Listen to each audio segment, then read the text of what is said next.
मोहल्ले का लड़का छोटा बच्चा उसके माथा में एक पत्थर मार दे भाई और खून बह जाए एक एक बूंद से। इतना झगड़ा, खाली झगड़ा नहीं, लड़ाई मार, और उस पर भी अगर बस न चले तो केस, मुसलमान केस करने में आगे। जी जी जी, केस से ज्यादा हो गया अभी मस्जिद का पंचायत। चंदा मांगे तो कहाँ पाबो लोग दोनों, और कोई झगड़ा हो जाना तो पूरा टका पाना है जो भैया काहे ना खुशी में से आधा पूरा में से पूरा यहाँ क्यों ना भाई मस्जिद में जी जी, वहां तो परस भी खाली, और किसी को सताने के लिए तुम बोरी का बोरी रुपया उठान के रख के वीडियो को कितने कम सर्फ है हम। सुन्नत अदा करने के लिए अपने बच्चे के जिस्म से खून बाहर निकालने के लिए, जिस्म के नाजुक हिस्से पर नश्तर और जख्म लगाने के लिए आप दावत दे के लोगों को बुला रहे हैं। आ रही बात, अकल में समझ बात आ रही है? ऐसा आदमी तो काम करता है, दावत दे के बुला रहे हैं, उस पर भी पैसा दे के बुला रहे हैं। लव्वा से भी कम इज्जत मौलवियों की हो गई। बात आ रही बना रहा हूं। एक खतना करने आता है ना, कम से कम 1500 टका लेता है, कम से कम कितना? आप एकदम बहुत कीजिएगा मौलवियों की कीमत कितनी कम हो गई। अब मिलाद में देखिएगा 100 टका कर देगा, 50 की मिलाद के बाद 100 टका किसी को 150 किसी को 200 दे दिया तो बहुत।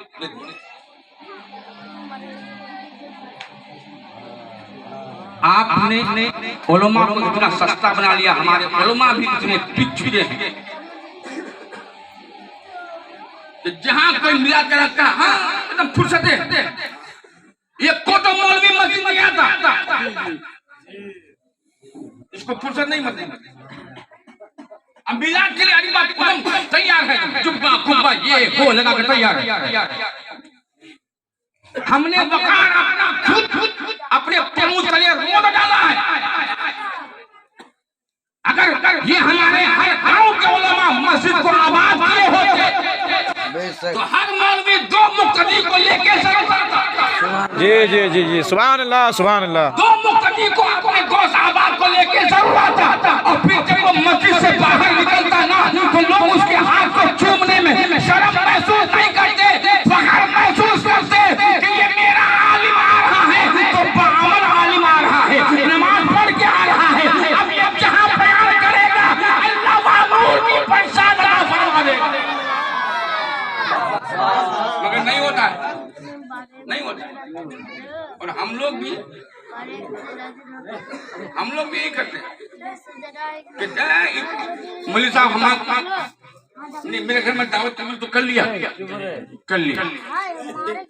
अब इसको उसको जिसको बुला लेते हैं आप भेड़ी के हया की तरह 10 मोहन। अब 10 मोहना को आप बुला करके किसी को भी खुश नहीं कर पाए। आप 2 ही मोहना को बुलाइए और उसको नफ्स इतना दे दीजिए कि वो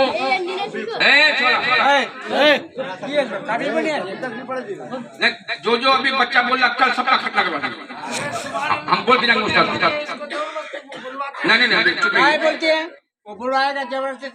चुप रहिए, चुप रहिए।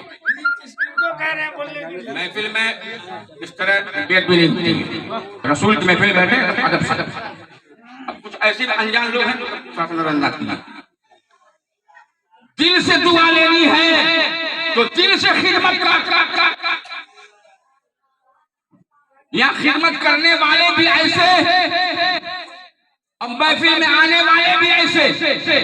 तू मोरा हाजी बगो तो मैं तेरा हाजी बगो, तुम मुझे हाजी को, हम तुमको हाजी को, तुम हमको पाजी को, हम तुमको पाजी को, तुम मुझे गाली बक, मैं तुझे गाली बक। बस आमन ना समझना, खुलूस तो रहा ही नहीं भाई, खुलूस तो नहीं रहा। इसलिए हम लोग बरकत से महरूम हो रहे हैं। खुलूस होता ना लोग कहते हैं कि हजरत हसन की सुन्नत कर रहे हैं, नाच पढ़ के सुने हजरत हसन बेनमाजी नहीं थे। जी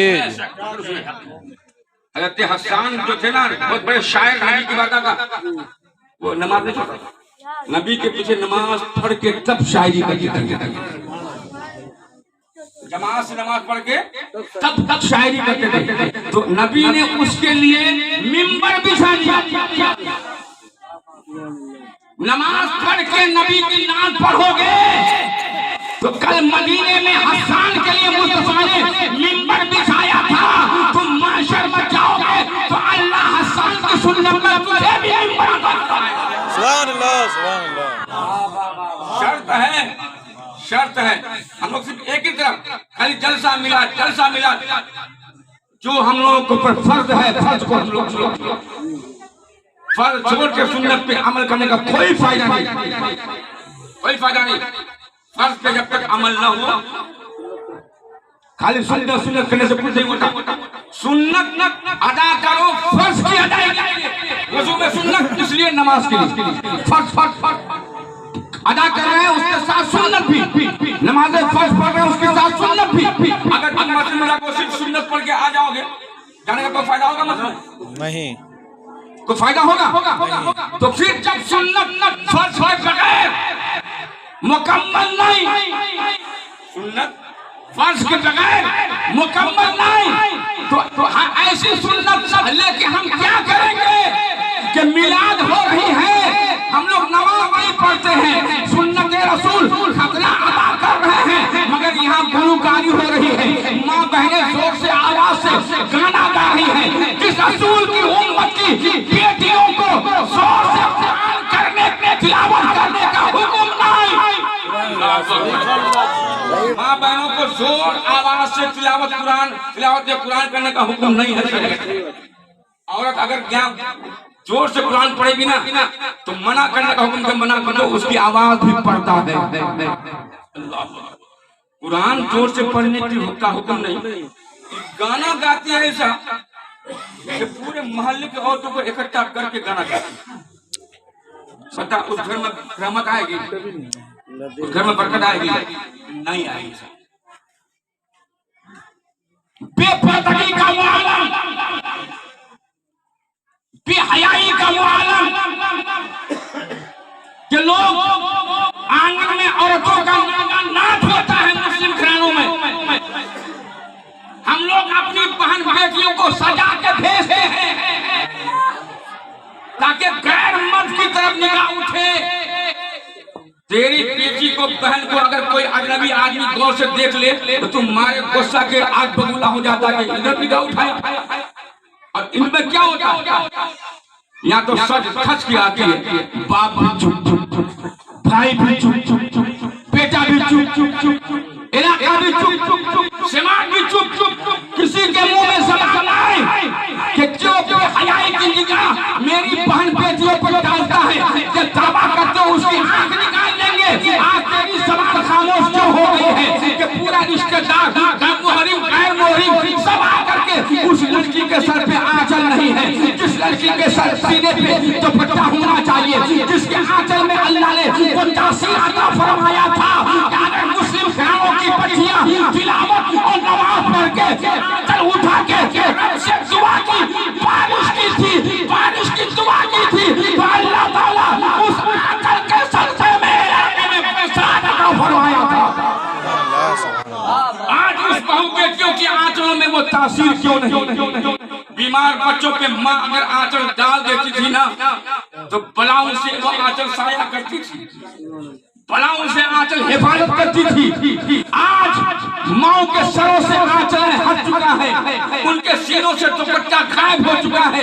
ये मर्दों की बराबरी करने के चक्कर में मुस्तफा को भी नाराज कर रही है, खुदा को भी नाराज कर रही है। ये मेरी कौम की बहू बेटियों, ये मेरे समाज की माँ बहनों, सुनो अल्लाह ने तुझे पर्दे में रहने का हुक्म दिया है। अगर बेपर्दगी ही तुमको रहना था, अल्लाह तुझे औरत बनाता। अल्लाह ने तुझे ये इजाजत फरमाया है कि औरत बनाकर तेरे कदमों के नीचे तेरे बच्चों को जन्नत बना दिया।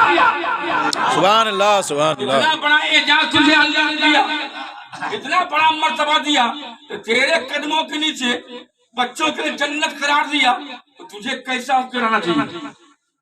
सोचा ही कभी हमारे माँ बने कदमों के नीचे अल्लाह ने जन्नत बिछा दिया माओ को, तो उन माओ को कितना जन्नती बन के रहना चाहिए अपने बच्चों के खातिर। तो माओ को इतना इख्तियार दिया है, तो अब उस माओ की अपने बच्चों की तरबियत कैसी होनी चाहिए, इसलिए औरतों की तरबियत पर खास तवज्जो दें हम लोग।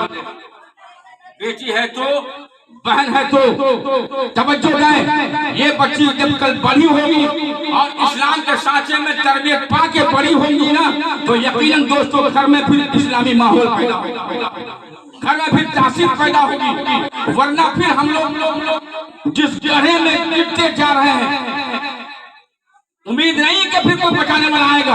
आप ये उम्मीद मत रखा कि आसमान से खैबी मगर उतरेगी, नहीं। न समझोगे तो मिल जाओगे हिंदी मुसलमानों, तुम्हारी दास्तान तक भी न होगी।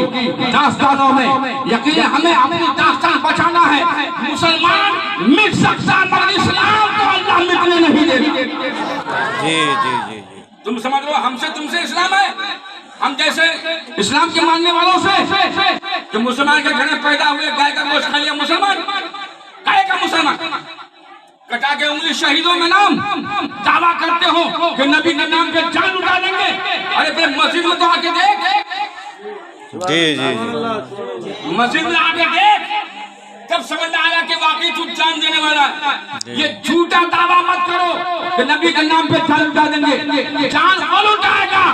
जो मेराज मुस्तफा की हकीकत को जानकर नमाज को अपने लिए मेरा समझ, अपने लिए मेरा समझ लेगा। कल 1.5 घंटा तकरीर मस्जिद में हुई, 1.5 घंटा तकरीर। बहुत सारे लोग नहीं आ पाए। कुछ लोग सोचे कि माइक से आवाज अलग अच्छी खासी घर में बैठ के सुनेंगे। घर में बैठ के सुनना और है, महफिल में बैठ के सुनना और बहुत सारे लोग कल की रात भी लोग नापाके सो गए। अल्लाह अकबर। ये कौम मुस्लिम के नौजवान, जिस रात को अल्लाह ने महबूब को बुला करके सातों आसमान से परे, सिदरतुल मुंतहा से परे, मकाम काबा कौसैन और अदना की मंजिल तक ले गया रब ने। उस रात में भी हमारे कौम के नौजवान मोबाइल में गुम हो गया। उस रात में भी वीडियो, टीवी और फिल्म देखने में गुम रहा। अल्लाह अकबर। उस कौम का क्या हाल है? कुछ लोगों को पता ही नहीं चला कि आज शब मेराज। सरपंच साहब, अक्सर लोगों को मालूम ही नहीं कि आज शब मेराज। चलो ना, ऐलान पे ऐलान होता रहा, मगर किसी के कानों में जूं तक नहीं देंगी। अभी यही एक टूर्नामेंट हो जाए फुटबॉल का ना, ऐलान की जरूरत नहीं पड़ेगी, ऐलान की जरूरत नहीं पड़ेगी, खुद ब खुद लोग चुप पड़ेंगे। अच्छा, फुटबॉल या वॉलीबॉल या क्रिकेट के टूर्नामेंट कभी होता है, या ऑर्केस्ट्रा डांस होता है, या कव्वाली होती है, उसमें कभी नींद आई आपको? एक बच्चा अच्छा बोल नहीं, ईमानदार से सही बोला, सही बात। आप लोग गए होंगे ना, तौबा कर लीजिएगा, ऐसी जगह नहीं जाना चाहिए। कभी आप लोग को नींद आई? अच्छा, मस्जिद में आप जाते हैं तो तकरीर होती रहती है, या 5 मस्जिदों में तकरीर होती है सुन्नत के बाद, तो मुख्तसिर को देखेगा वहीं पर और उसको कुछ चुप जाकर ना ही जाओ जो मिले जो कुछ चुमनी बोले और उसी झुमने के चक्कर में झगड़ा उठाता है बड़का काबिल। वही बढ़ के झगड़ा भी रहता कि मस्जिद है, वहीं पर रहते सुनो मस्जिद में झूमता है, कुछ गुनगुनी के आलम है, वहां तकरीर क्या हो रही है, वो अपनी दुनिया में मगन है। नींद आया अल्लामा अब्दुल हक मुहद्दिस देहलवी रहमतुल्लाह तआला अलैह, सुभान अल्लाह की आवाज आ गई, सुभान अल्लाह, सुभान अल्लाह। गुफ्तगू समेट ले रहा हूं।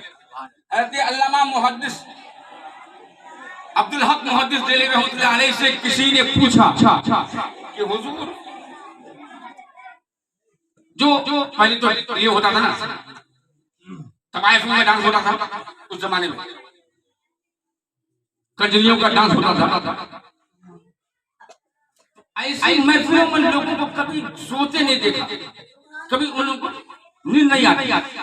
और हजरत कहीं मिलाद की महफिल हो जाए या जुमा का प्रोग्राम हो, मस्जिद में लोग आ जाते हैं, अजान के बाद जो फौरन पहुंचते हैं तो सुन्नत पढ़ के बैठे ना, वो बस सुनने तो यहाँ नींद क्यों आती?